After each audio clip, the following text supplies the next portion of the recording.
Mari, buenas tardes. Gracias por estar acá. Mi nombre es Karina Carriqueo, integro el Centro de Estudios sobre Pueblos Originarios de la Biblioteca Nacional, un centro que existe y fue creado hace poquito tiempo, hace un par de años. Le pudimos dar contenido con un montón de hermanos e instituciones amigas como las que nos acompañan hoy.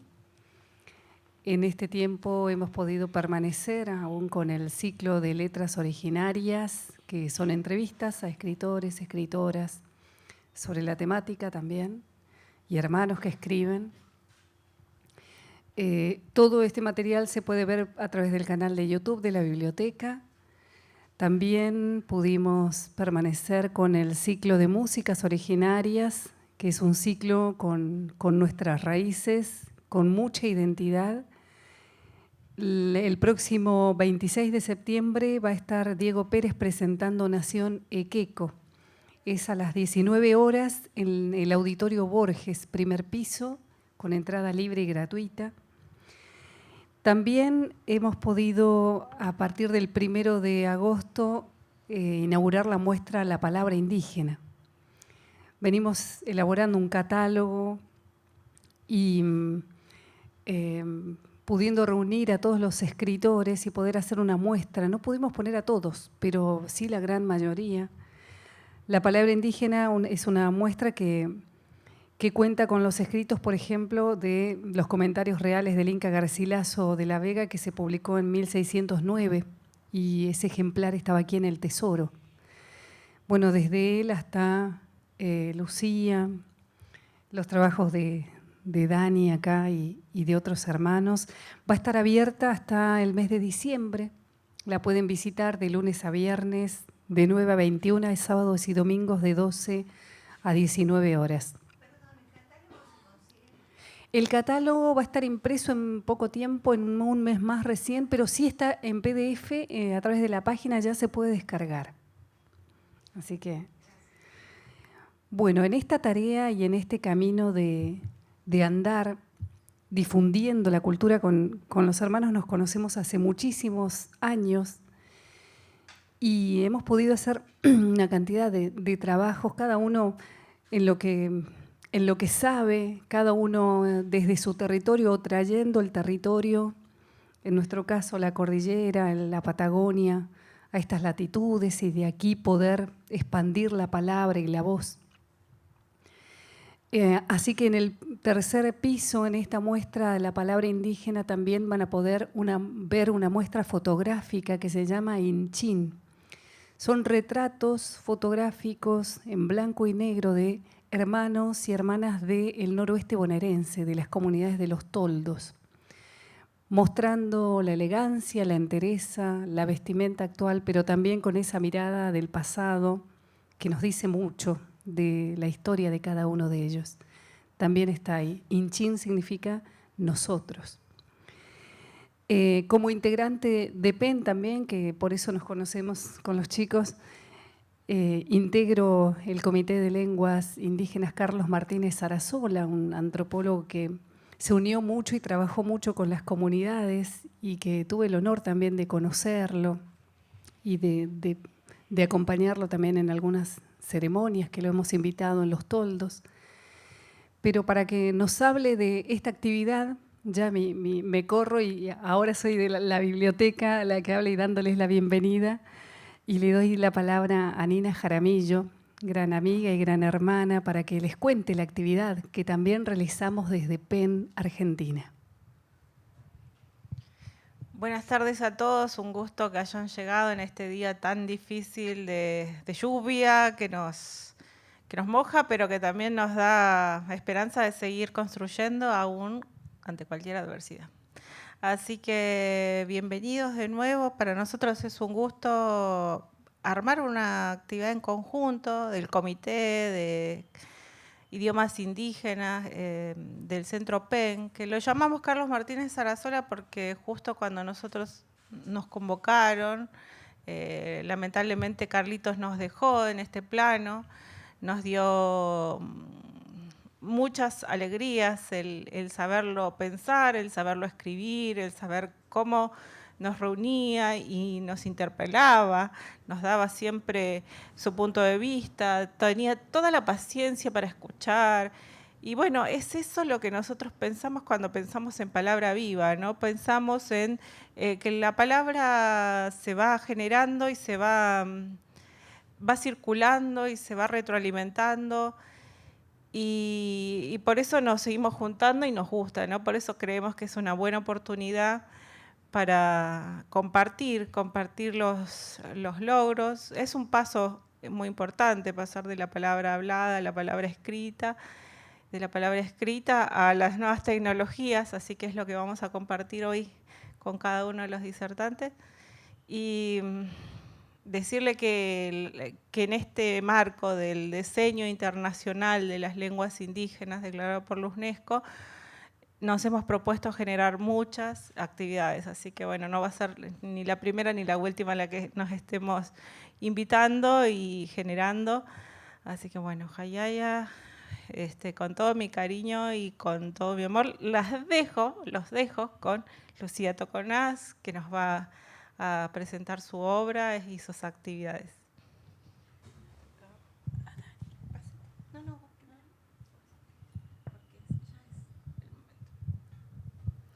Bueno, imaina kakushanki turakuna, ñañaykuna. ¿Cómo están, hermanas y hermanos? Muy buenas tardes, diríamos en castellano. Y gozando después de la lluvia el aire fresquito, también el sol que nos espiaba antes de esconderse detrás de los edificios. Contenta porque, bueno, hacía mucha falta la lluvia. Aunque sea cortita, pero hacía falta. Aunque con sus piedritas que también que tiraron en algún lado. Bueno, yo aquí sentada no me hallo, como digo yo. Me parece que me voy para allá, para donde siento más cerquita las cosas. Bueno, sí, mejor me voy. Ya. No es que quiera huir de ello, porque son los esfuerzos. Bueno, me llevo el vaso. Y el micrófono también. ¿Llega? Sí, llega. Bueno. Por acá.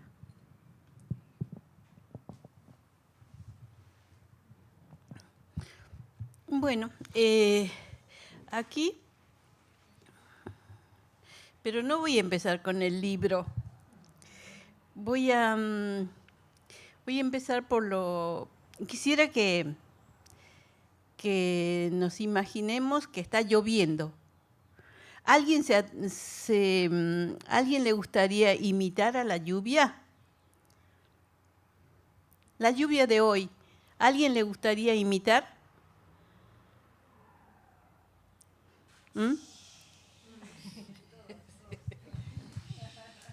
Bien, bueno, bien, y bien. ¿Y a los truenos?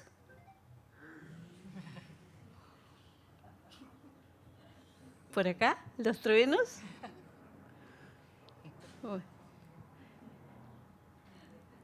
Bien, ¿y a los ecos cuando uno está frente a los cerros? Cuando uno grita, canta, corre, disfruta de la naturaleza, subiendo, bajando los cerros. ¿Alguien lo hizo y lo puede imitar? Hola. Bueno, bien. Y yo de mi forma lo haría... cuando era muy chica, descansando en el colchón, lo que se conoce hoy, pero para nosotros que estamos con las llamas, con las ovejas, los cueros son nuestros colchones. Y con sus lanas hacemos las frazadas. Hacemos no, lo hacen los que tejen. Y entonces en las tardes de viento, por ejemplo, son los techos, las casas de adobe con una sola ventanita y los techos de paja con barro. Entonces cuando yo estaba ahí disfrutando de todo lo que había caminado, corrido durante la mañana y a la tarde a descansar un poco, escuchaba que el viento silbaba, el viento bailaba y como las pajas de los techos quedan sueltitas así justamente para que deje caer el agua cuando llueve y no desgaste los adobes. Entonces yo escuchaba el viento que decía...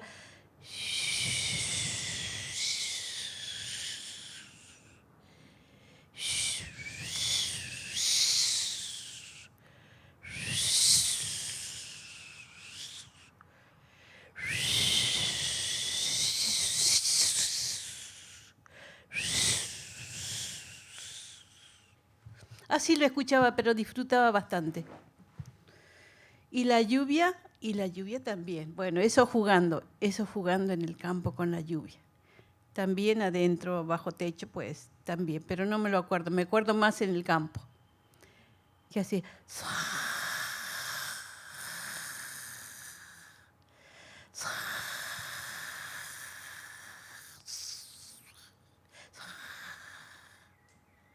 Eso.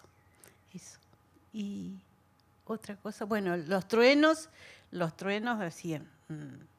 tununun, tununun, tununun, tununun, tununun. Algún rayo por ahí. Eso.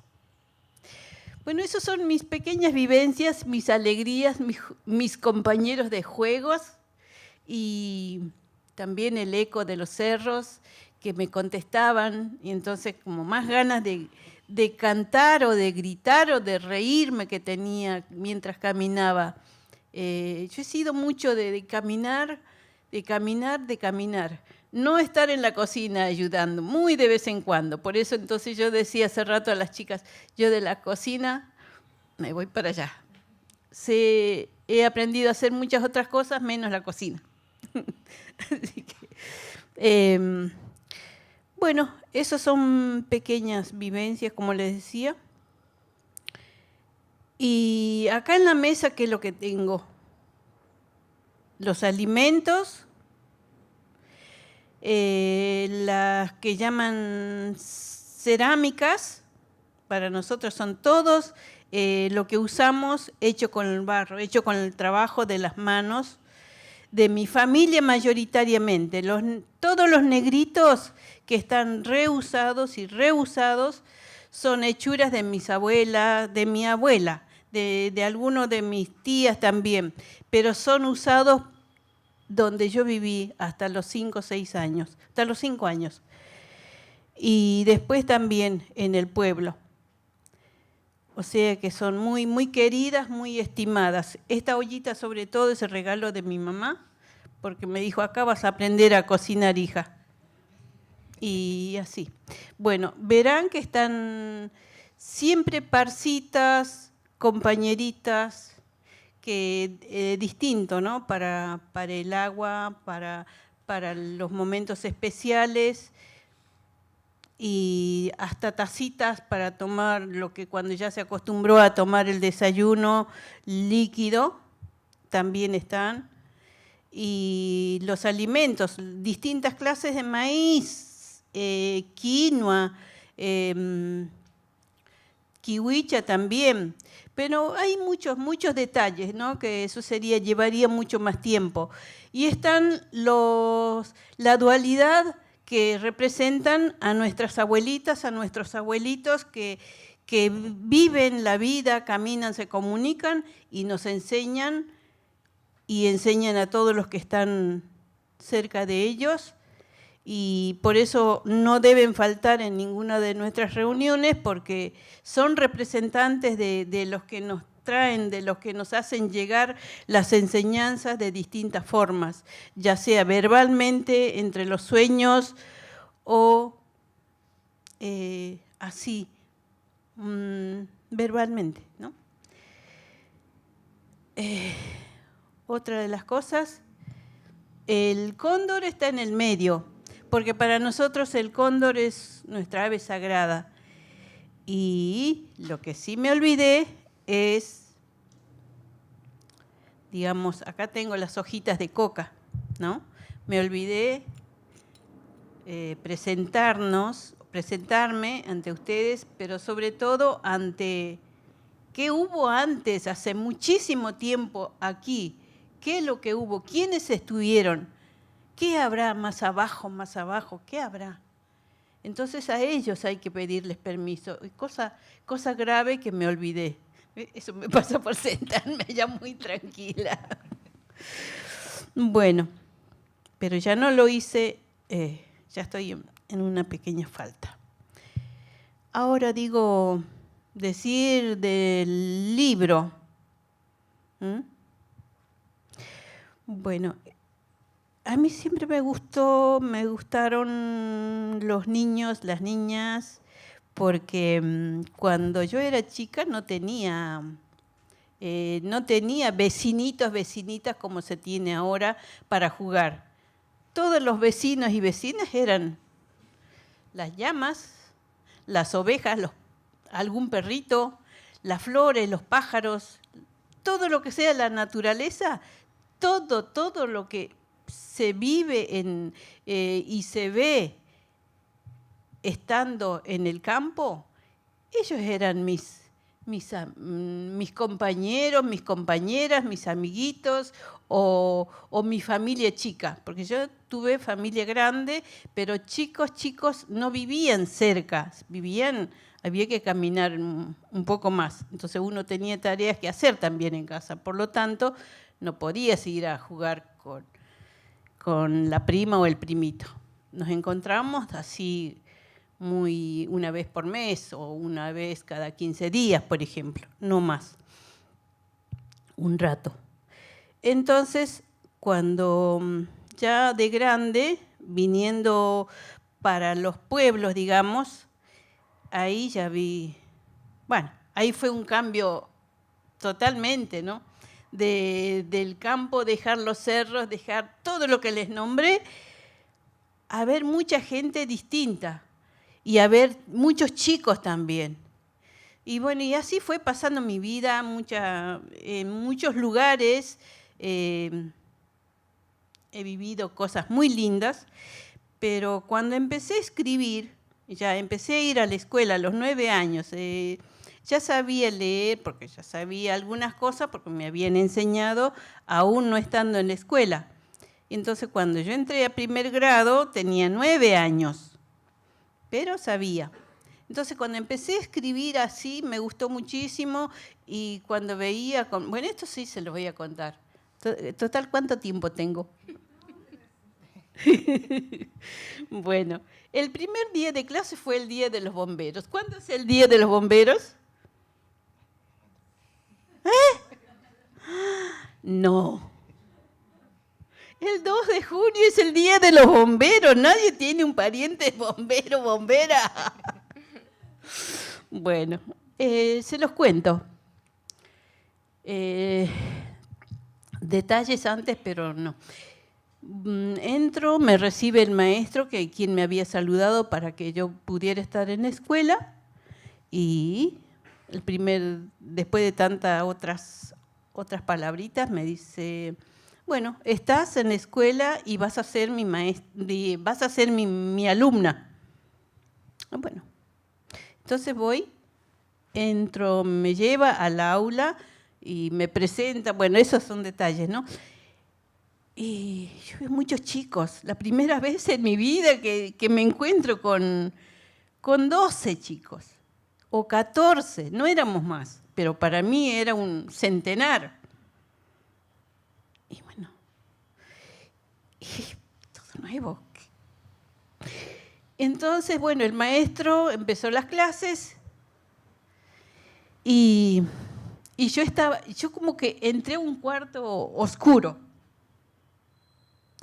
Escuchaba, el maestro empezó a hablar, pero yo estaba en el mundo que no sé si estaba acá adentro o estaba en el aire, no sé dónde estaba. Escuchaba como murmullos, los veía sin verlos bien y de repente cuando el maestro, ya pasando no sé cuánto tiempo, 10 minutos más o menos habrá sido, dice, bueno, ahora dibujen al bombero. Ahí como que cuando él quedó silencio y ya me puse a pensar, dibuje un bombero. Yo nunca había hecho un dibujo, ninguna clase de dibujo. Sí, con el palo, cuando después que llueve, sí, cosas, pero las llamas o no sé, lo que era mi mundo. Y entonces, ¿qué era el bombero para mí? Alguna vez te llevan a las fiestas patronales de un santo y entonces alguien toca el bombo grande, el bombo. Bueno, y yo traté, como nunca había dibujado una persona, un bombo tampoco, pero bueno, traté de hacer algo así, que me salió como un mono, una cosa así, no sé, rara. Y me dice el maestro, ah, qué bueno, dice, muy bien. Así que, y me hizo una pregunta, ¿y vos has ido hacia alguien de tu familia toca el bombo? Sí.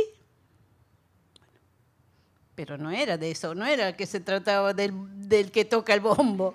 Que yo nunca vi un incendio, nunca vi una persona que apagara el incendio, si no había nada. Bueno, eso fue mi primer día de clase. Así. Escribir, trabajaba bastante, no tenía...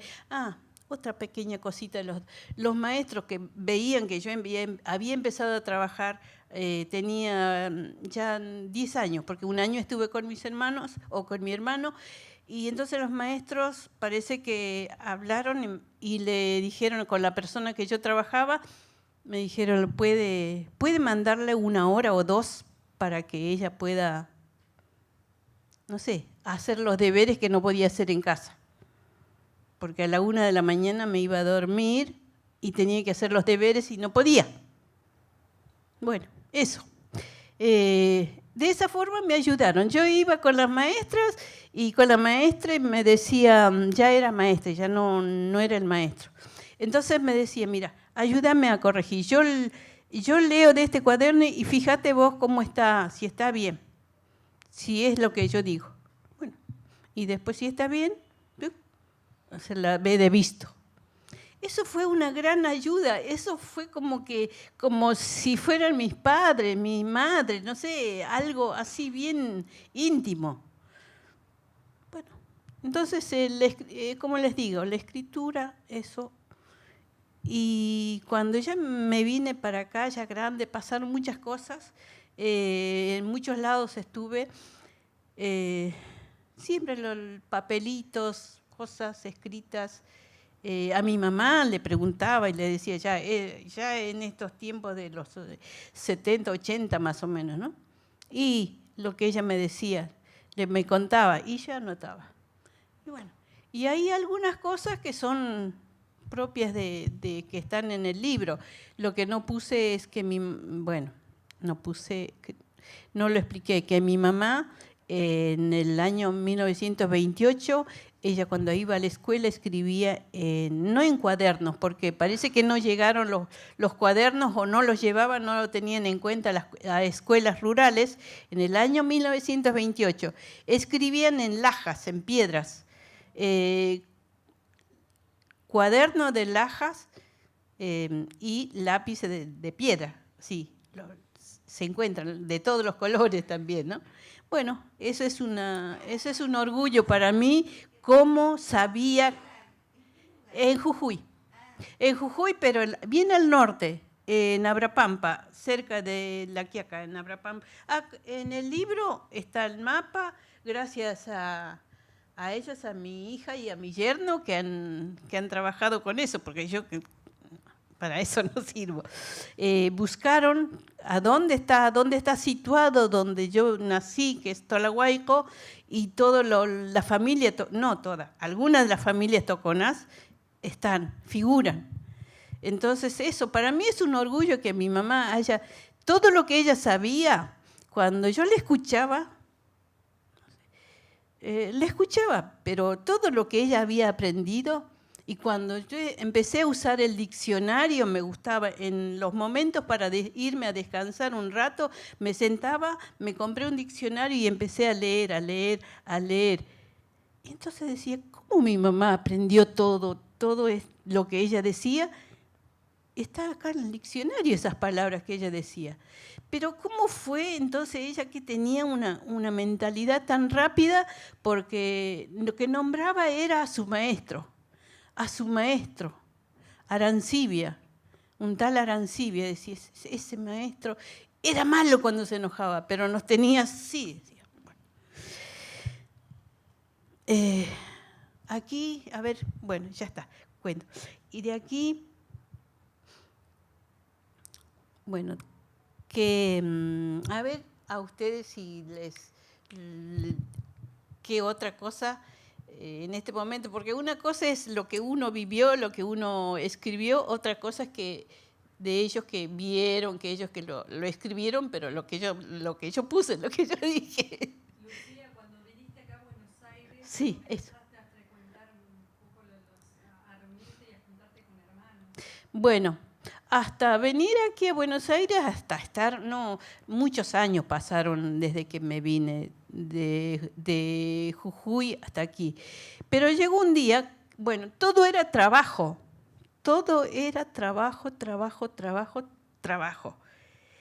Y había sí compañeros de trabajo de mi marido, que uno de los compañeros que era de Jujuy. Bueno, y una noche me dice, llaman por teléfono y dice, Lucía, llama a Juan, dice si querés ir a una peña. Yo 2 veces había salido cuando tenía 17 años en los carnavales así, cerro arriba, cerro abajo, con las comparsas, nada más. Y entonces cuando escuché decir eso a mi marido, dije, ¡sí! Bueno, ahí fue la apertura de la cultura, de reencontrarme con la cultura, pero no solamente reencontrarme, sino que practicarla y encontrarme con otros hermanos y hermanas de distintas culturas, de distintos lugares, y hablar el mismo idioma. Eso pasó muchos años. Y bueno, ahora ya no sigue pasando, pero porque yo ya como que estoy más resguardada, digamos. Pero estoy muy contenta, muy conforme con todo lo que pude caminar junto a mis hermanos, a mis hermanas. Así en muchos lugares, tanto con los cóndores, a la suelta de los cóndores, como muchos en diferentes lugares, en la reforma de la Constitución del 94, pero bueno, son muchos en los 500 años, en el 92, e ir a las escuelas, lo que tanto me gustó, eso es lo que más disfruté, ir a las escuelas con mi bolso ahí, así más, no tanto, ¿no? No tanto porque... O tal vez sí, no sé. Me iba en colectivo, me iba en el tren, en aquello, anduve. Pero muchísima. Eso fue mi pasión. Y bueno, por eso digo que estoy conforme, estoy contenta con todo lo que pude hacer. Y no es que ahora digo, bueno, no puedo hacerlo. No, ya lo hice. Ahora que lo hagan la gente joven. Pero bueno, estuve hasta que apareció el internet, el no sé cuánto, el no sé qué, y ahí salen todas las noticias que ellos, los chicos necesitan, que los docentes necesitan. Entonces, a partir de ahí, ya no era como necesario que nosotros estemos personalmente en cada escuela. Pero antes sí, digamos, la preparación para el 92, que acá se decía que no habían indios, que bueno, era la palabra que se conocía, ¿no? Indios. Después también en ese andar con nuestros hermanos, hubo un docente, hubo un yachachis, un maestro que transmitía lo que a uno le hacía, lo que uno necesitaba. Esto les cuento, pero no es que les cuento. El primer día de clase, nosotros todos originarios, nos decían, ¿ustedes saben lo que quiere decir indios como nos llaman? Bueno, uno dijo una cosa, otro dijo otra cosa. No, indios, bueno, escribió y dijo, Inesin, que pertenece al idioma, no sé, griego, no sé cuánto, y Dios es Dios o Dios. Entonces, ¿qué quiere decir? Sin Dios. Y es lo que somos. Nosotros fuimos así, a que ahora muchos estén o estemos abrazados del santo, del Dios, de la Virgen, de todo eso, no tiene nada que ver. No tiene nada que ver que digamos, esto no es una crítica, es una aclaración. Entonces yo encontré una satisfacción, como un peso, como un, no sé, algo que me saqué. Con razón, yo no sentía lo que otros decían sentir ante una virgen o ante el Cristo. Todo existe, sí, por supuesto existe, bueno. Pero ese maestro, ese yachachi, dio en la clave para mí una gran alegría. Bueno, ¿qué otra cosa? A ver, de ahí, de las... una cosita que les voy a contar. Ahora se cuida el papel, ¿no es cierto? Un poco más se cuida, pero igual. Por un lado se dice cuidar, por otro lado no. En el año 92 y 90, bueno, por ahí en esos años, paseando con mi hija, que era una nena chiquitita. No, 92 no, ¿quién era chiquita? No, ella no era tan chiquita, pero paseando. No, porque ella ya tenía sus 10 años más o menos. Y veía paseando por la 9 de julio, caían las tiras así, hojas como estas, pero un montón pegadas de las ventanas, caían. Y yo decía, ¿cómo es posible que tiren todo eso? E incluso no se puede caminar por la calle. Y yo me acercaba, pero no. Y eso ya las conocía, esas hojas. No las conocía, que en algunas veces está de una carilla toda escrita, de la otra carilla por ahí así un pedacito, o nada, o así. Y digo, ¿cómo? ¿Y qué hace? El barrendero viene, después lo limpia y lo tira toda la basura. ¿Qué hace? No sé lo que hace. Y entonces se me nació que esto, ¿qué hago? Voy y les pido, voy y le digo, no tiren más, dénmelo, porque quiero llevar a una comunidad tal, a los chicos, o a una casa, a un hogar, para los chicos, para hacerle cuadernos o para que garabateen o algo, porque no era tan fácil de comprarse cuadernos, para que hagan sus dibujos o en las escuelas mismas, como borrador.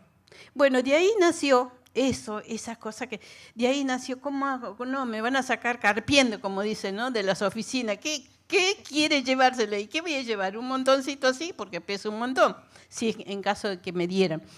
Entonces digo, no puede. Ya estábamos organizados como Quechua Aini, que significa ayuda mutua. Entonces digo, voy a casa, hablo con uno, hay que hacer algo. Somos un grupo que ya estamos organizados, hacemos algo. Entonces hablamos a Eulogio Frites, al hermanito Eulogio, que está en el otro plano ahora. pero ha dejado muchas cosas que hoy en día lo recordarán. A los chicos de la organización, le digo a uno de ellos, así, porque no me podía sacar de la cabeza. Y bueno, hacemos la reunión y planteo. Bueno, entonces me mira y ya está. Ya está el aval de un abogado indígena, de un abogado Colla, ya íbamos a las escuelas ya muchos años, y para ir presentarnos, no sé, en alguna parte donde se tiran muchos papeles. Y de esa forma, pero no era papeles solamente, se nos nació útiles, se nos nació cosas elementales para las escuelas. Bueno, así juntamos para 4 comunidades, durante 10 años más o menos, pero porque yo seguía yendo a las escuelas y cada vez eran menos mis compañeros que me acompañaban a las escuelas, porque la vida pasa, se casan, se mudan, bueno. Pero se entregaron esas cosas a esas 4 comunidades y luego pasó eso y digo, eran todas de Salta y yo soy nacida en Jujuy. ¿En Jujuy? ¿Y ahora qué hago? No puede ser. El año que viene sigo yendo a las escuelas con menos frecuencia, pero ya casi sola, algunas veces me acompañaban, otras veces no. Y empecé. Ahí ya no eran manuales, porque habíamos juntado manuales y nos dimos cuenta que no, los manuales no son convenientes, porque son manuales de la provincia de Buenos Aires, de Capital, y allá no. Entonces era más útiles, cuadernos, todo lo que sean bien necesarios en cualquier lado del territorio. Así alcancé a llevar para Jujuy también. Bueno, eso, es la alegría. Conocí la escuela de Jujuy, no era la que antes de venirnos del campo, que mi mamá me trajo para conocer la escuelita que está acá en el libro también, la escuelita Techo de Paja, y el ¿cómo se dice? El revoque era como una pintura, pero porque esa gente sabe trabajar, conoce los materiales con que lo van a revocar para que quede así todo. Son vivencias ancestrales que hoy en día nos vienen mucho, nos venimos a los pueblos y a las ciudades y perdemos lo práctico, perdemos de usar la naturaleza, porque la Pachamama nos brinda todo. Nosotros nos prendemos a lo que nos ofrecen en las pantallas, en los libros, en las revistas. Nos prendemos a eso, al consumo, y dejamos de consumir todo lo que sea natural. Podrán decir esto, podrán decir aquello, pero nos alejamos. Bueno, yo creo que está, ¿no?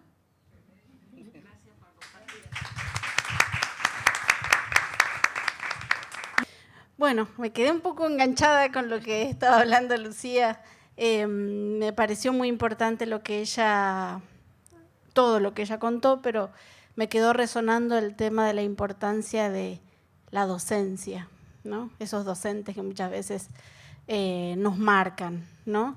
Y el trabajo que venimos haciendo también tiene que ver con pensar un poco en la escuela, en los chicos, en la infancia, ¿no? Bueno, yo soy profesora de guaraní, aprendí el idioma en mi casa, mi papá y mi mamá son guaraní hablantes. Hay una particularidad con el idioma guaraní, muchos de los que portamos el idioma, de los que hablamos el idioma, pertenecemos a comunidades criollas, ¿sí? Mi papá y mi mamá son paraguayos, pero somos portadores de un idioma indígena, ¿no? Hay un montón de cuestiones históricas que explican esto, pero pienso que muchos de los que somos portadores de este idioma en algún momento nos interesamos por la cultura guaraní, ¿no? Muchos somos descendientes, se nos nota físicamente, tenemos un montón de costumbres culturales que heredamos de la cultura guaraní, pero estamos en una sociedad que muchas veces nos hace negar esa procedencia que tenemos. Pero muchos, y creo que las generaciones nuevas, están volviendo a las raíces. Entonces, yo al hacer un profesorado de idioma guaraní, me fui interesando cada vez más en mis propias raíces, que son las raíces guaraníes. Y bueno, hoy en día, además de ser docente de idioma guaraní, también hice una licenciatura en Ciencias Sociales, en donde también mi tesina tiene que ver con los idiomas indígenas en las escuelas primarias de la zona sur de la provincia de Buenos Aires. El trabajo que yo vengo haciendo siempre está relacionado con mi idioma. Bueno, es el idioma con el que yo me crié. Le contaba hoy a Lucía de la importancia de haber podido escuchar de mi abuela, de mis tías, de mis tíos, de todos mis familiares, esas historias en el idioma en el que ellos me lo contaban, ¿no? La importancia de entender, de poder, de no perder el lazo con nuestros abuelos. Yo hoy en el trabajo que hago, entre las diferentes cosas que hago, también voy a escuelas, como contaba Lucía, voy a diferentes escuelas de la ciudad de Buenos Aires, escuela primaria y jardines, y escucho muchos testimonios de gente que dice, mi hijo se comunica perfectamente con sus abuelos, por ejemplo, porque entiende quechua, porque entiende guaraní, y hay otros padres que dicen, mis hijos no hablan con sus abuelos. Esa diferencia, ¿no? ¿Qué diferencia marcada es la de poder comunicarse con los abuelos o la de perderse una parte de la propia historia? El trabajo que venimos haciendo, yo vengo a hablarle de dos cosas, o tres, o más, pero una de los libros que estamos presentando hace bastante tiempo y que contiene lenguas indígenas es este, ¿sí? Que se llama Voces Nativas de América en Buenos Aires. Es una iniciativa de la Asociación Argentina de Traductores e Intérpretes, de la ATI. A partir de esa iniciativa nosotros tuvimos la posibilidad de escribir en nuestros idiomas. Yo lo que hice fue la traducción, ¿sí? De los cuentos de Darío Juárez, que son cuentos del mundo guaraní. Son personajes, son personajes mitológicos en muchos casos de nuestro mundo guaraní. Él los escribió en castellano y yo hice las traducciones al guaraní. En este momento también estamos trabajando en el segundo tomo de este libro, que también yo estoy haciendo las traducciones, pero también esta vez van a haber dos obras mías que escribí en guaraní y me autotraduje al castellano. Le estaba comentando hoy también hablando con Lucía sobre esta cuestión, ¿no? Yo les decía, a mí me sale, por lo menos esta vez me salió a escribir en guaraní, ¿no? Porque cada idioma tiene su forma particular de expresar. Y la traducción tiene esa dificultad. A veces el decir guaraní, como seguramente en todos los idiomas existe, no digo que sea especial el guaraní, tiene una forma particular que en la traducción es medio difícil, ¿no? Cuando uno pide algo en guaraní, tenemos muchísimas partículas que hacen que ese pedido sea o muy cariñoso o al contrario, sea mucho más imperativo. Esas partículas son muy difíciles de pasarlas al castellano, ¿no?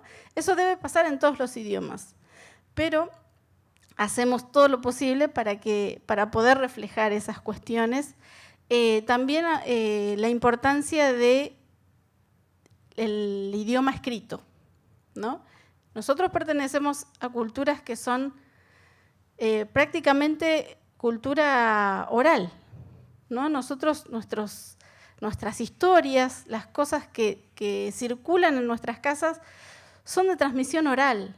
La realidad es que no tenemos mucha cultura escrita, ¿no? Pero también entendemos que es una herramienta que nos sirve para que perduren ciertas cosas. Es una herramienta de la que tenemos que valernos también para seguir difundiendo nuestros idiomas. Hay mucha gente en situación de estar recuperando el idioma de sus padres, de sus abuelos. Es un fenómeno bastante actual y estos textos ayudan muchísimo para eso. Y bueno, es un campo que es relativamente nuevo, creo yo, para los idiomas indígenas.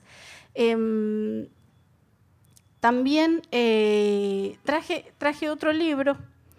Si quieren, después se los hago circular para que los vean. Este libro no está escrito en guaraní, pero sí habla sobre el guaraní, sobre lenguas y mundos guaraníes. Es un libro que fue editado por la Universidad de Formosa y donde diferentes investigadores escriben sobre el mundo guaraní, ya sea desde el punto de vista de la lengua o desde el punto de vista de la cultura, ¿sí? También para entender que el guaraní no es uno solo, el guaraní como lengua y como cultura es diverso también, ¿no? Y tiene, creo yo, esa riqueza, este libro, que nos cuenta que hay diferentes formas de hablar el guaraní, que tiene diferentes características, que la cultura guaraní se vive de diferentes maneras en los diferentes lugares. Así que bueno, contar un poquito que seguimos trabajando en esto, que como les dije, hay un segundo tomo de este libro, que además tuvo muchos reconocimientos, ¿no? Que fue declarado de interés provincial. Y además este libro no contiene solamente cuentos en guaraní y en castellano, sino también en quechua y en quichua, ¿sí? Todos los cuentos están bilingües, ¿sí? Hay algunos del mundo quechua, del mundo quichua y del guaraní. Este libro, en este momento no tenemos libros físicos porque hubo un problema. La editorial, no sé por qué razón, no sabría explicar por qué, pero no imprimió más. Nosotros nos quedamos con muchas personas que nos pidieron y que, bueno, vamos a ver si pronto se puede imprimir de nuevo. Pero la verdad es que resultó de mucho interés para muchas personas, no solamente porque en la ciudad de Buenos Aires y en la provincia de Buenos Aires muchísimas personas convivimos con idiomas indígenas, ¿no? Que es algo que, como también ya se dijo en esta mesa, se negó durante mucho tiempo. Ahora, yo suelo ir a las escuelas de la ciudad de Buenos Aires por lo menos 1 o 2 veces al mes. Y veo que la mayoría de las familias tienen idiomas indígenas en sus casas, ¿no? Mucho más hasta de lo que yo pensaba. Hoy me tocó ir a una escuela y en la reunión, era una reunión con padres, y todos tenían una relación con un idioma indígena, guaraní, quechua, aymara. O sea que hay algo que está sucediendo en nuestro país, en nuestra provincia, que nos damos cuenta que estuvo acallado durante mucho tiempo, ¿no? Y vuelvo al tema de la importancia en las escuelas.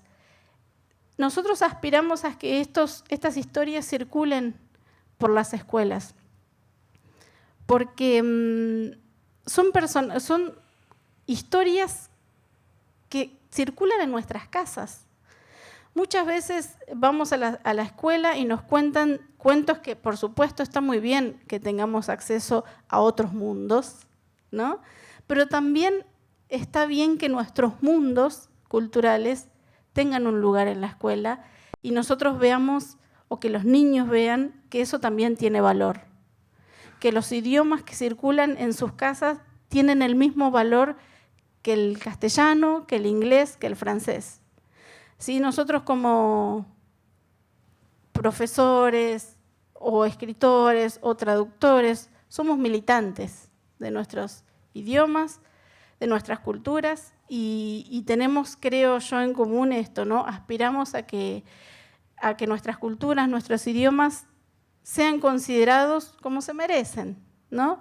Con el valor que tienen y que en las escuelas tengan cada vez más lugar. Yo creo que es algo que se está dando, hay muchos docentes que le están dando importancia, por ahí desde el Estado no tanto, pero sí creo que por parte de algunos docentes hay un compromiso y hay ganas de trabajar estos temas en las aulas.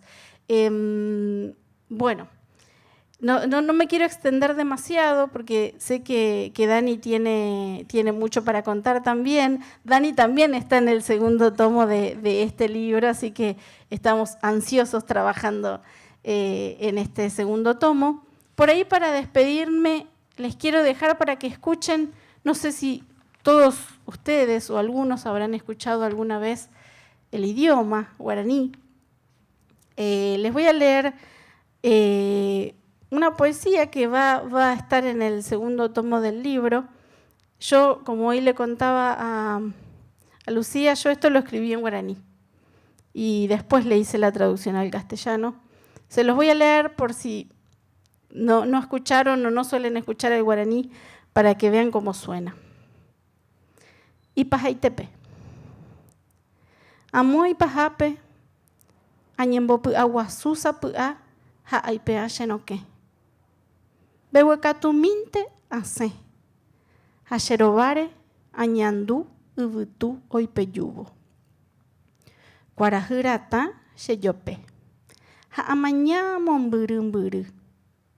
Ajendu wiraita, ajetun, uvoturu aqua. Punandire apunu, pe uvu, hakuvuru. Ajechavo mainumbu, saraquipe o bebebo, shepuape añandú, pererepe o tutui. Peixahawi yeu, nendive, apucabu. Se los leo en castellano. Finalmente, al fin un día, de pronto tomé coraje y abrí la puerta. Muy lentamente salí y en mi rostro sentí la caricia del viento. Los rayos del sol templaron mi piel y yo miré la lejanía. Escuché el canto de los pájaros, sentí el aroma de las flores, pisé descalza la tierra tibia. Al ver el vuelo alegre del colibrí, noté que mi pecho volvió a palpitar y de pronto me encontré sonriéndote otra vez. Agüille, gracias. Aprovecho a saludarlos, les digo que yau kaune kahwe kakna, que yau kaune wugupa wugupaxon, wakanamajana kaukana, wasa biblioteca de Mariano Moreno Atuk, walayo chahoka wakanamajan nakuchuchal kataya kuna, kataya yahich nakuchuchal, pues huevo kapana kuashan, chuatuka yakanabuka, que bebe a su en yakanabukia. En kate que jastre chipe yushnauku wasa bueno shayuatek. Gracias a todos, les decía, en la lengua propia nuestra. Me llamo en español Daniel Huircapán, en el documento, mi nombre indígena es Huesewel, soy de la provincia de Chubut, nací en el ancestral paraje de Quebebe, Asewen, hoy conocido como la ciudad de Puerto Madryn. Y mi familia viene de un paraje, hoy es un pueblo, en su entonces simplemente era mi familia que vivía en ese lugar. En español lo van a encontrar como Telsen, al oeste de Puerto Madryn. En nuestra lengua es Trilchen, la flor de cortadera, significa nuestra lengua. Soy del pueblo Gununacuna y mayormente no nos conocen, Gununa nos están empezando a conocer con nuestro nombre original. Si van a los libros nos van a encontrar como Tehuelches Septentrionales o Los Pampas de la provincia de Buenos Aires. Nosotros asimismo nos llamamos Gununacuna. Mi bisabuela es nacida en Azul, Y nosotros, bueno, mi abuelo nacido en el campo, en Telsen, entre medio de las sierras, cerca del arroyo.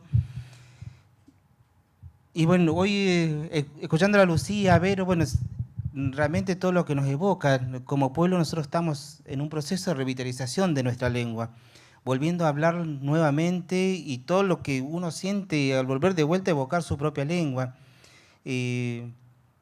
Los días lluviosos como hoy me llevan mucho a reflexionar porque eran los días cuando vivía allá en el sur, que era muy pequeño, veía cómo llegaban los mayores a la casa de mi abuelo y se sentaban a hablar en lengua. Y ellos hablaban del buen tiempo, ese buen tiempo que ellos veían que se había ido. Y cuando ellos hablan de ese buen tiempo se referían a ese tiempo donde ellos se visitaban de todo en todo y podían hablar su lengua libremente, donde no tenían vergüenza de autorreconocerse en sí mismo y de ver a sus mayores, a sus abuelos y contarte las historias de sus abuelos, cómo les hablaban y les contaban las cosas en la propia lengua. Y se lamentaban, muchos de esos viejitos se lamentaban de que hoy, en ese entonces, la gente joven no aprendía ya la lengua, se estaba abandonando, se habían dejado gran parte de las tradiciones. Entonces, todas esas vivencias las vivimos de muy chicos y poder tener ese contacto con los mayores, la importancia de nuestras culturas indígenas, el contacto con los mayores, con los abuelos, es algo fundamental para nosotros como indígenas tener ese contacto, porque nuestra relación físico-espiritual es con nuestros abuelos. Y poder escuchar de ellos y poder, en ese tiempo, ¿no? Que nosotros que queríamos hablar con los abuelos, bueno, no podíamos hablar con los mayores y no sabíamos hablar con ellos. Entonces había algo de respeto, de la vergüenza que teníamos que aprender anumtsk en nuestra lengua para poder hablar. Mi abuela decía, quieren hablar con los mayores, primero escuchen cómo hablan los mayores entre sí para que ustedes aprendan cómo dirigirse a una persona. Y especialmente un abuelo. Entonces siempre andábamos hurgueteando ahí, pero siempre en silencio. El silencio de los niños ante una persona mayor que hablaba era algo muy sagrado para nosotros.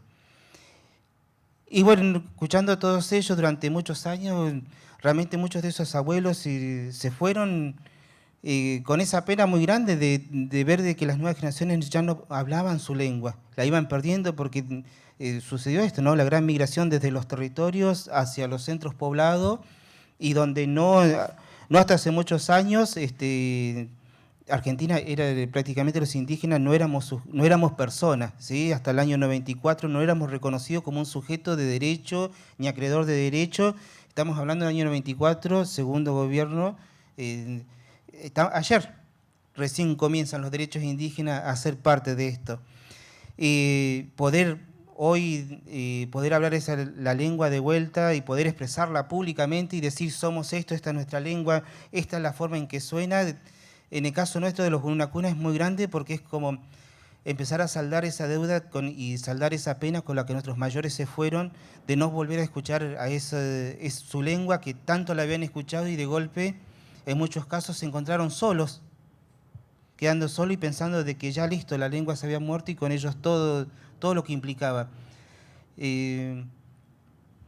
Hoy por hoy que hemos crecido, que tenemos nuestros propios hijos y poder ver en ellos que ellos reconocen el idioma, que uno les habla y entiende lo que les está hablando y que ellos mismos se expresan en idioma o en español, pero a la forma indígena de hablar el español también.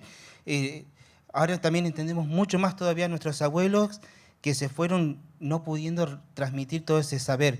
Y hoy darnos cuenta que, bueno, que podemos, como pueblos, empezar a decir estamos presentes. Somos muchos más de lo que se creyó y que realmente la extinción, las lenguas extintas, los pueblos extintos no existen. No, estamos presentes acá. Y como pueblo nosotros fuimos dados por extintos en 1960. Y hoy tenemos la alegría en 2024 decir que tenemos una población de más de 2.000 personas que se reconocen de nuestro pueblo. Hemos roto el mito de la extinción de nuestro pueblo. Y entonces que eso pesa muy grande porque un pueblo que está extinto no tiene derechos. Entonces tenemos, a diferencia de otros pueblos que estaban reconocidos en Argentina, tenemos una doble batalla. Primero para la visibilización, romper la invisibilización y después empezar a ser reconocidos los derechos y empezar de vuelta a implementar el tema de nuestras lenguas. Así como le pasó a nuestro pueblo, le pasó a la mayor parte de los pueblos y en eso que hoy nos toca hablar, bueno, hoy es el mapa digital de las lenguas indígenas, lo vimos muchísimo. En algún momento simplemente se hablaba de 2 o 13 lenguas indígenas en Argentina. Durante muchos años reclamamos a los mapas oficiales hasta el año 2019 la integración del pueblo Gununa Kuna, que se integre también las categorías, que se saquen ciertas categorías, por ejemplo, como lengua extinta, que se reconozca la revitalización de lengua, y viendo que no teníamos respuesta del mundo oficial de incluir las lenguas nuestras, que de la nuestra habían al menos 9 casos más en Argentina que se estaban dando, dijimos, bueno, es momento, así como en algún momento empezamos a escribir porque no había literatura en nuestras propias lenguas y empezamos a escribir, dijimos, vamos a empezar entonces con la idea de crear un mapa donde estemos todos, todas las lenguas. Y así empezó en el 2019, logramos hacer el primer Congreso de las Lenguas Indígenas nacional, donde se enfatizó muchísimo el tema de las lenguas en revitalización, que era la novedad que teníamos, de decir, bueno, no existe una receta única cómo revitalizar una lengua. Los procesos de revitalización en Argentina de cada lengua no son iguales porque cada pueblo va revitalizando en función de su necesidad. También tenemos que pasar otros procesos. Vero decía, nuestras lenguas no tenían la grafía que tenemos, que escribimos hoy en el español. Nosotros en español la mayoría escribíamos muy bien, pero cuando fue el tema fue cuando tuvimos que empezar a escribir en nuestras lenguas. ¿Qué grafemario usamos? ¿Puedo yo imponer un grafemario o tengo que hacer un proceso con mi gente y empezar a ver cómo vamos a escribir? En algunos pueblos esto se viene hablando hace muchos años. En el nuestro, por ejemplo, fue un proceso muy reciente donde tuvimos que primero empezar a autorreconocernos en nuestra identidad y empezar a juntarnos. Hicimos 2 encuentros de la lengua Gununa Yajich donde pudimos hacer nuestro propio alfabeto, es decir, con este alfabeto y unificamos nuestra escritura, sabiendo todo lo que significa pasar una lengua oral a una lengua escrita. Lo hermoso de esto es, bueno, que uno empieza con sus propios hermanos a gestar también esto. Empiezan también a aparecer los neologismos, porque hay palabras que en nuestro idioma no lo teníamos o tenemos la concepción de otra forma y también tenemos que tratar de explicar este mundo moderno que nos lleva. Entonces, el proceso de revitalización va a ser distinto, ¿no? Aquí lo importante es, bueno, que se estén dando acá en este plano, en Argentina, en esa Argentina que siempre se nos dijo fue el país sin indios, que se nos enseñó a negarnos a nosotros mismos. Pues una cosa es lo que pasa aquí en Buenos Aires, donde todo va mucho más rápido, y otra cosa es cuando vamos a las provincias, donde todo es mucho más lento, donde los procesos son muy diferentes. Así que bueno, con todo ese bagaje que venimos trayendo desde nuestros pueblos, decidimos hacer como corolario de ese encuentro de 2019 este mapa de las lenguas. Y de a poco todos estos años los hemos ido enriqueciendo a través de un formato físico, siempre desde el 2019 hasta el 2023 fue un formato físico, donde los hermanos, bueno, la respuesta fue excelente de muchos pueblos porque empezaron a decir, se empezaron a comunicar, decir, ¿estaba en nuestro pueblo? Sí, mirá, estás en el número 23. Hermanos, ¿sabés que nuestra lengua se llama así, de esta forma y no así? Entonces empezamos a hacer todas esas correcciones y empezar a enriquecer todo este mapa. Hasta que el año pasado nos juntamos con el equipo intercultural de profesores del Centro Universitario de Idiomas, que estamos con Veros y otros hermanos más, y dijimos, bueno, también en el formato papel podemos llegar a muchos lugares, pero lo que nos está pasando en las provincias es que las provincias llega muy poco y en algunas no estaba llegando nada. Y entonces nos surgió la idea de decir, bueno, ¿por qué no hacemos algo digital que sea accesible y que podamos llegar mucho más rápido y a las más provincias y podamos ir actualizando constantemente la información que viene? En el momento cuando lo propusimos fue después de la pandemia y bueno, era muy loco, nadie sabía hacer mapas digitales. Y también, bueno, la necesidad nos llevó a tener que investigar cómo hacer un mapa y mirar y empezar a ver si habían otros mapas lingüísticos. Hemos descubierto, por ejemplo, que ha avanzado tanto la tecnología, pero en lo que respecta a lenguas no ha avanzado nada. No existe una IA, un programa, un software que permita hacer mapas lingüísticos. Hay que usar software para hacer otra clase de mapas y tratar de reinventarlo para poder marcar el tema de las lenguas. Así que es un desafío ahora para los que trabajan con software poder avanzar sobre esto. De todo lo que vimos, bueno, dijimos algo accesible. Y sí, hoy está el celular a la mano, empezar los indígenas a introducirnos en las nuevas tecnologías, que es parte del proceso también de las lenguas. Así que, bueno, hemos decidido después de ver todas las opciones que teníamos, decimos, bueno, la mayor parte tiene un celular, si tenés un celular manejás Google Maps, y dijimos, bueno, podemos hacerlo en un Google Maps que no va a haber dificultad en un teléfono y en internet de acceder a esa información. Bueno, ¿qué información ponemos? Bueno, ya teníamos información del mapa, de las lenguas, y se sumó este año el tema del censo. Entonces dijimos, es importante rescatar de vuelta la información que da el censo, porque por primera vez un censo pregunta sobre el tema de lenguas indígenas. Y lo que tenía de bueno es que nos daba un total de un piso estadístico de hablantes, pero también discriminaba a esos hablantes por lengua. Entonces no era un dato menor, lo teníamos por primera vez y que siempre se nos preguntaba a muchos, decir, bueno, ¿cuántos hay hablantes en tu pueblo? ¿Cuántos son la población total? Y siempre teníamos números estimativos porque no podíamos hacer un barrido como hace el censo y obtener esta información. Entonces dijimos, bueno, tenemos que cruzar esta información con nuestro mapa y también poner esa información, que nos va a dar mucho detalle. Cuando hicimos el mapa, dijimos, bueno, al poner todas las lenguas, también tuvimos que decir, bueno, ¿qué hacemos con la lengua extinta?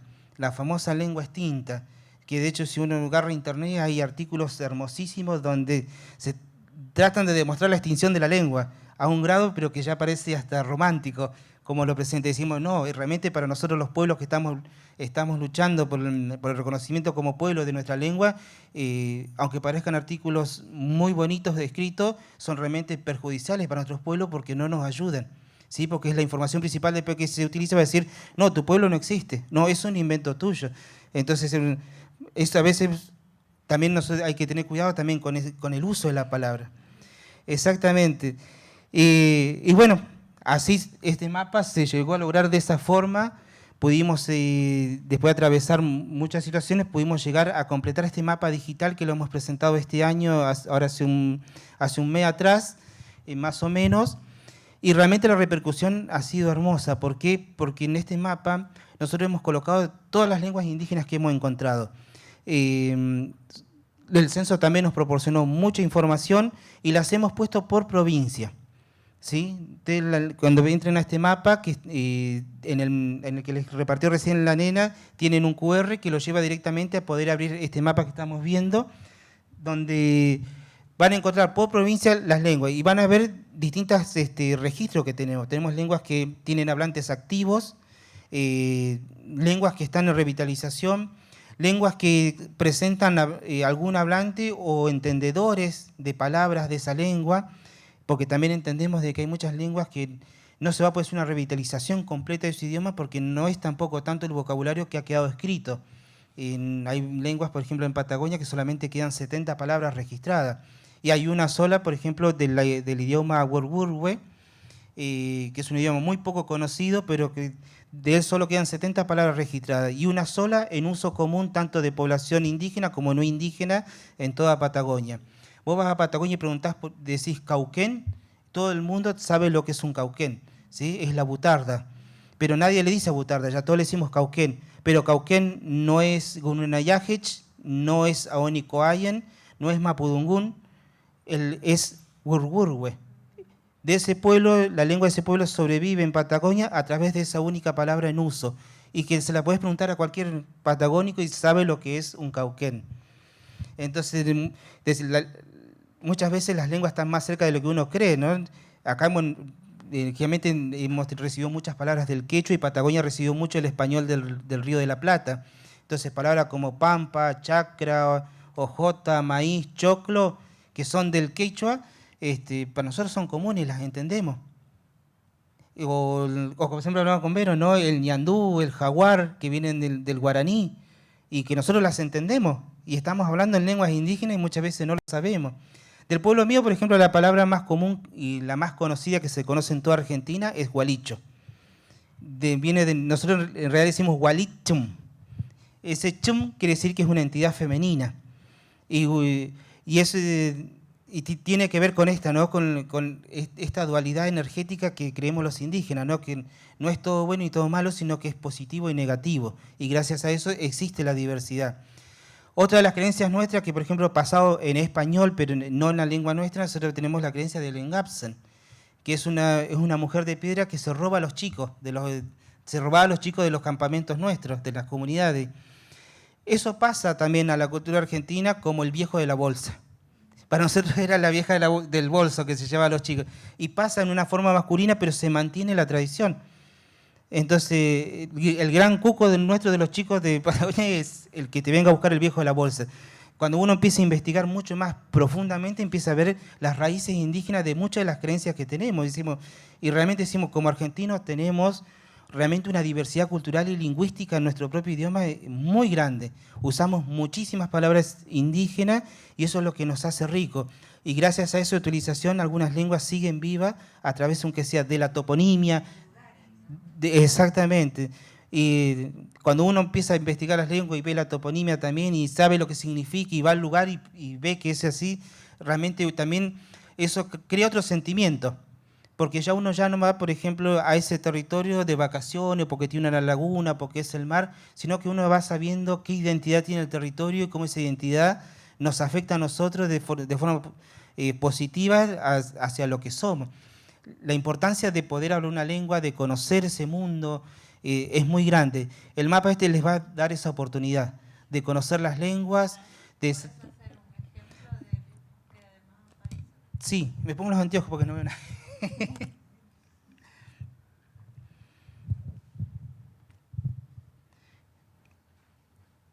A ver, vamos a tomar, por ejemplo, si ustedes cliquean al costadito donde están las lenguas, acá está toda la lista, ¿sí? Toda la lista de lenguas. Aparecen varias, por ejemplo, varias iguales porque están por provincia.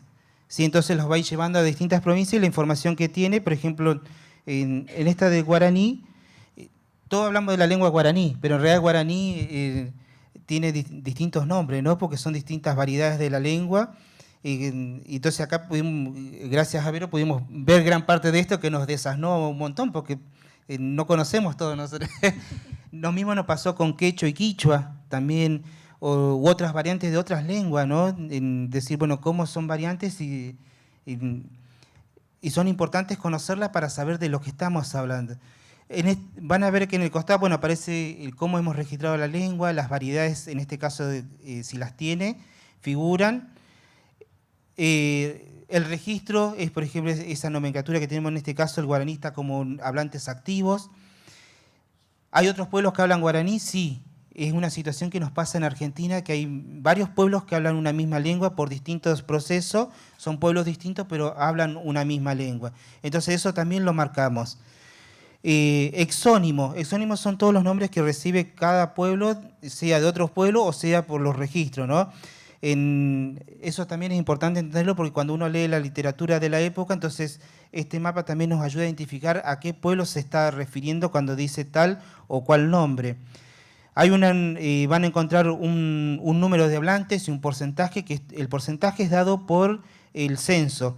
Y así nosotros hemos inferido a partir de la población y el porcentaje que da el censo, la cantidad numérica de hablantes que fueron censados, ¿sí? Hay mucha gente que no se alcanzó a censar o distintos motivos no figura, entonces por eso siempre hablamos de piso estadístico. De ahí para arriba sabemos que existe mucho más. Claro, al ser una provincia receptora han llegado lenguas, están las lenguas territoriales y todas las lenguas que han llegado a través de distintos procesos, porque esto fue parte del proceso de urbanización del Estado, donde se despoblaron los campos y se fueron a la ciudad, entonces esos hermanos empezaron a venir con sus idiomas. Y así pues, tenemos esa gran variedad de lenguas acá dentro de la provincia de Buenos Aires, que bueno, nos da también una oportunidad de conocer el panorama lingüístico.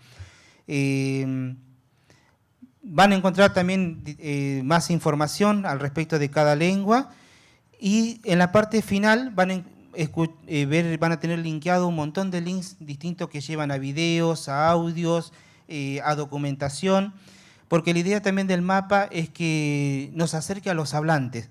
Generalmente cuando se habla de lenguas pensamos que es simplemente la gramática y para nosotros decimos no, en realidad esto va mucho más allá. Detrás de esa lengua hay personas y esas personas son los hablantes y son los que sostienen esa lengua y esa cultura. Entonces poder conocerlos en el presente, dejar de ver las fotos en blanco y negro y pensar que solamente ese es el único indígena que existía, este mapa nos lleva a conocernos hoy. Ahora hoy estamos vestidos así, pero para nuestros momentos especiales tenemos nuestra ropa tradicional, tenemos nuestras fechas propias. Esto también, el mapa nos va a llevar a todos estos links, a conocer un poco más de cada pueblo, conocer sus hablantes, los trabajos que se vienen haciendo, los procesos que muchas veces no los conocemos y son importantísimos. Y cuando uno los empieza a ver todo el trabajo que se va haciendo y todo lo que se ha hecho en materia de lenguas indígenas y que muchas veces queda como invisibilizado. Entonces la idea es poder retraer todos estos trabajos y dar de vuelta a visibilizar todo el material que se ha hecho, tanto nacional como en las provincias, toda la legislación que hay. Y realmente, bueno, para nosotros fue una gran alegría porque ya hemos tenido respuesta de vuelta de los pueblos, donde han aportado gran parte del material, pueblo Chané, Tapiete, Guaraní, Coya, Nibaclé, Charrúa, Segnam. Son los primeros pueblos que ya se comunicaron y que ya han aportado al mapa sus propios trabajos, al cual ya están linkeados en el mapa para empezar a conocer todo esto. Y de a poco van los hermanos animándose. También fue un impacto para las provincias. De hecho, hemos tenido llamado de casi gran parte de las provincias preguntando por el mapa y la cantidad de lenguas que figuran. Que eso también les sorprendió a muchos. A otros también les sorprendió decir, bueno, ¿cuántas lenguas indígenas hay por provincia? Es decir, porque creíamos que solamente existían 3 o 4 y de golpe entramos y encontramos todo un mundo y ¿qué es esto? ¿De dónde salió? Bueno, todo tiene esa explicación. Otra de las cosas del mapa, por ejemplo, un dato más que todo histórico, es el que tenemos en las Islas Malvinas, ¿sí? También la presencia por lo menos tuvimos presencia de 2 lenguas en las Islas Malvinas y que eso era un dato que estaba invisibilizado y que decidimos también, un dato histórico, ponerlo en presencia por todo lo que implica Malvinas para Argentina, ¿no?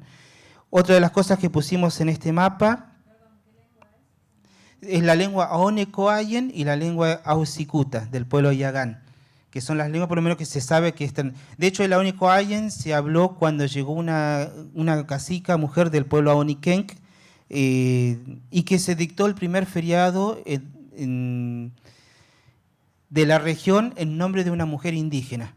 El 16 de enero de 1828-29 es el primer feriado que existe en honor a un indígena en Argentina y se da justamente en Islas Malvinas. Entonces no era un dato menor.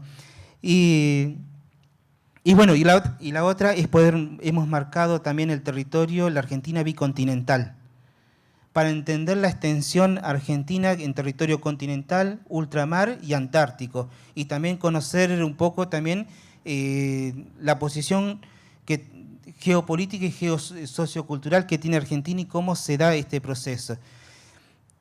La verdad que, bueno, hemos tenido muchas experiencias, pueden revisar en cada lengua, ir conociendo todos los aportes. Bueno, está un poco también lo que es el CUI, el mapa se puede compartir, tiene licencia CC BY, están los créditos de quienes estuvimos trabajando en este proceso y, bueno, y pueden descargar tanto del mapa como de la página del CUI una versión física de este mapa que se va actualizando. Tiene menos información porque, bueno, el papel no nos da el espacio que por ahí nos da el digital. Y así, bueno, vamos a ir, ya hoy estamos contando con más de 42.000 visitas, estamos recibiendo alrededor de 1.000 visitas por día de este mapa. Así que es un número muy grande de visibilización y realmente, bueno, agradecer también a los hermanos que se han prestado a este proceso y que realmente lo han visto como algo positivo, que es justamente lo que queremos, es visibilizar y mostrar nuestras lenguas indígenas, que nos conozcan, y que vean que por ahí estamos más cercanos de lo que uno cree, porque esa persona que por ahí nos viene a cortar el pasto, el gasista que nos arregla el termotanque, muchas veces es un hermano indígena.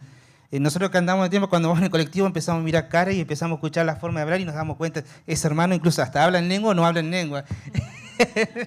Que se le nota al indígena, se le nota.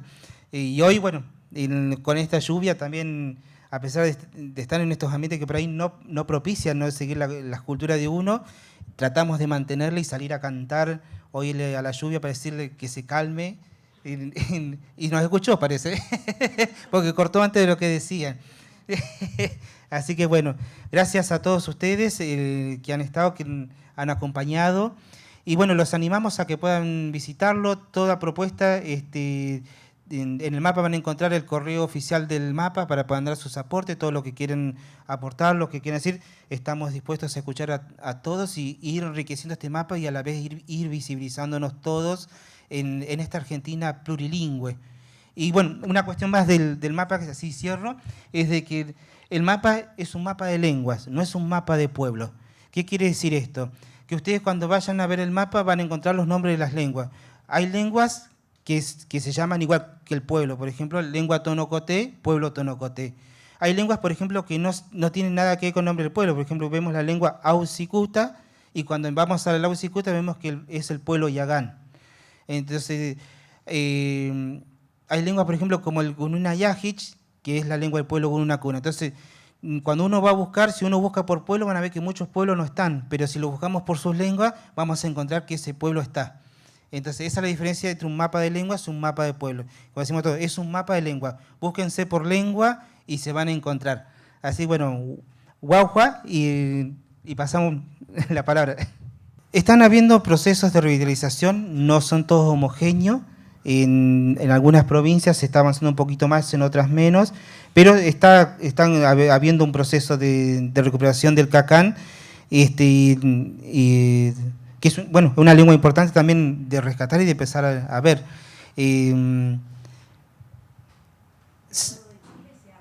Sí. Son el cacán y el kunza, que son dos lenguas que están ahí compartiendo casi territorios. Están las dos en el proceso, ¿no? Hay lenguas que están en algunas provincias más fuertemente tratando de trabajar la revitalización y otra que va más despacio, ¿no? Esto que decía, cada pueblo y cada comunidad va revitalizando en función de lo que necesita y la necesidad que tiene en ese momento.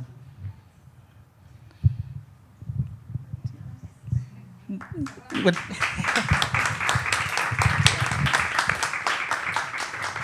Bueno, muchas gracias. A todos quienes han expuesto, gracias a ustedes por acompañar.